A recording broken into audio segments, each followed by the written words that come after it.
Welcome to The Explainer. Okay, so what if I told you getting rich wasn't some kind of mysterious art, but an exact science?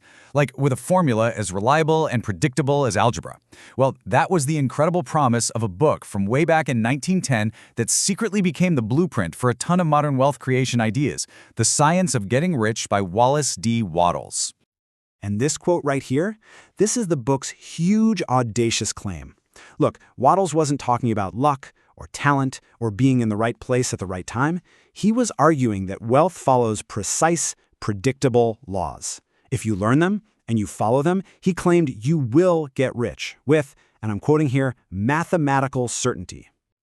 But before he even gets to his formula, Wattles first just clears the deck. He systematically starts tearing down all the common myths and excuses people use to explain why they're poor, arguing that our most basic assumptions about wealth are just fundamentally wrong. He kicks things off with a really powerful question. Think about it. If getting rich was all about your environment, then why do we see super wealthy people and really poor people living side by side, sometimes even working in the very same industry? His conclusion? It has nothing to do with where you are. It's all about how you operate. And this idea, this phrase of doing things in a certain way, this is the absolute cornerstone of his entire philosophy. It's not about your location, it's all about your method. And from there, he just keeps knocking down the other common beliefs. He's like, you think it's about talent? Nope. We all know brilliant, talented people who are completely broke. Okay, so it must be about being thrifty, right? Wrong again. Plenty of frugal people struggle their whole lives. And most importantly, he argues that not having money to start with is not the real barrier. The certain way itself is what generates the capital you need. Okay, so if it's not your environment, or your talent, or how much money you start with, what in the world is it? Well, this brings us to the core, and honestly the most out-there principle of his entire philosophy. So Wattles says that everything in the universe, literally everything, comes from a single intelligent, living substance. He calls it formless stuff or thinking substance. You can kind of think of it as the source code of reality. It's the raw material that everything else is made from. And here is the absolute game changer. This thinking stuff isn't just sitting there, it's creative, it's alive, and it takes the form of whatever thought is impressed upon it. So a thought of a house, when you impress it on this substance, actually begins the process of creating that house. So what does that mean? It means the first step to getting rich has nothing to do with physical work. It's all about a very specific kind of mental work, what he calls thinking in that certain way. This is the internal job you have to nail down first. And Wattles lays out a really clear, four-part mental process for this. First, you have to form a crystal clear, detailed picture of what you want, no vague ideas.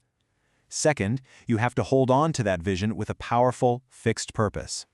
Third, you must have unwavering faith that it's already yours, that it's on its way to you right now. And finally, the fourth step, you have to anchor this entire process in a deep, constant state of gratitude. For Wattles, this feeling of gratitude is the secret sauce. It's what connects your mind to the creative energy of that original substance. Being genuinely thankful for something before you can even see it, well, that proves your faith is real. And that faith is what kicks the whole creative process into gear. But, and this is a huge but, thinking alone is not going to cut it. Wattles is so clear on this. He says, this is the exact point where so many people meet shipwreck. You have to connect that powerful thought with powerful personal action. And your action has to be immediate and effective. Wattles says you have to act now, in your current job, in your current environment. Do every single thing you can do each day, and do each task as efficiently as possible. But here's the really critical part. In every single transaction, you have to give more in use value than what you get in cash value. So if you sell a pen for $1, make sure that pen gives the buyer $5 worth of usefulness and joy. This creates what he calls an impression of increase. It makes people feel like they get more from you, so they want to do more business with you.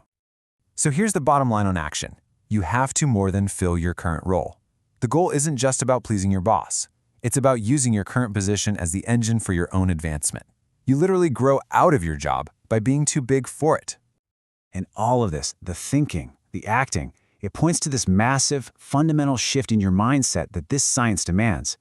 It's a complete change in how you even look at wealth and opportunity. Just look at this comparison. The competitive mind sees wealth like a pizza. There's only so much to go around. If I get a bigger slice, that means you get a smaller one. It's a zero-sum game. But the creative mind, it understands that this formless substance is infinite. You don't have to take from anyone. You create what you want from this limitless source, and by doing that, you actually add more to the life of everyone around you. So the final takeaway from this incredible book from 1910 is a question that's maybe more relevant today than ever before. Wattles' science forces us to ask ourselves, are we operating from a mindset of scarcity and competition, just fighting over what's already there? Or are we operating from a place of creativity and abundance, actually creating the world we want to see? That choice, he says, makes all the difference.